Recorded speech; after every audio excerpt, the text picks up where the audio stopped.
I have always been a sucker for a good police simulator, so I was a little surprised when I hadn't heard about the early access release of Flashing Lights in early 2018, a game which allows you to step into the shoes of a police officer, firefighter, or paramedic.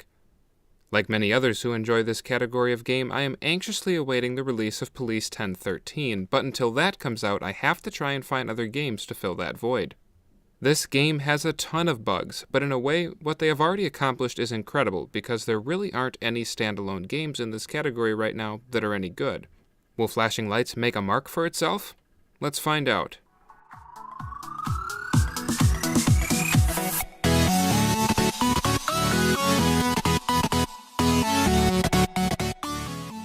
After launching Flashing Lights, you are given multiple reminders that this game has not yet had its official release. Its solid gray menus and black loading screens are hard to look at, especially when you have to keep looking at them over and over again when you can't connect to a server. Single player always boots up without an issue, but being able to play this game alongside other emergency personnel is what makes Flashing Lights shine. Though the graphics are low and outdated, even when on ultra settings, it doesn't take away from the game itself.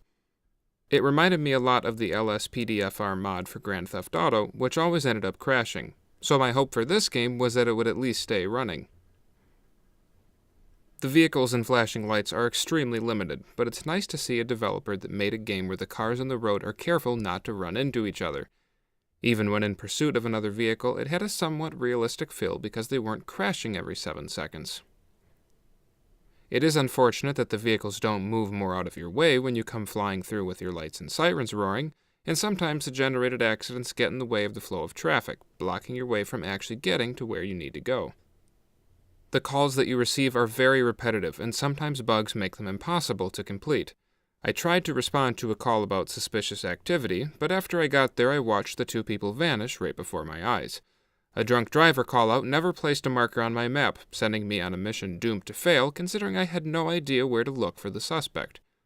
The physics of the game could also use a bit of work. Sometimes your car sticks to the road like glue, and other times you start to slide on dry pavement, or you fly way up into the air after hitting a small object. Also, there is no damage done to your vehicle, which is nice only because you don't get bored and just trash your car, but at the same time it takes away from the realism that should be there in any simulator. Flashing Lights does keep track of your reputation, which is a really neat feature. Completing calls raises your score, while causing damage to the city lowers it. As I mentioned before, the major highlight of this game is the multiplayer mode. If you are able to connect to a server, you are placed onto a map with up to 10 other players, and you all respond to calls as a team. Though it's a huge lost opportunity that you can't see the call-out locations for the other departments, or better yet, have multiple departments called to the same location, it is fun to chase a car with multiple officers, or have a handful of hoses blasting out a building fire. Being able to do this with other people adds a ton of realism to the game, and you don't just feel like the only person on the planet who is actually helping others. The developers make me a little nervous as they continue to talk about all of the new upcoming features when it is my belief that their main focus right now should be continuing to fix the bugs which are already embedded deep within their game. Flashing Lights still has a lot of work ahead of itself if it plans on becoming the next big title on Steam, but as much as I have complained about the game, I really am excited to see where this title ends up. Flashing Lights is breaking new ground, and so long as the game continues to be updated regularly and quickly, and its player base continues to grow, I think this game is definitely on the right track.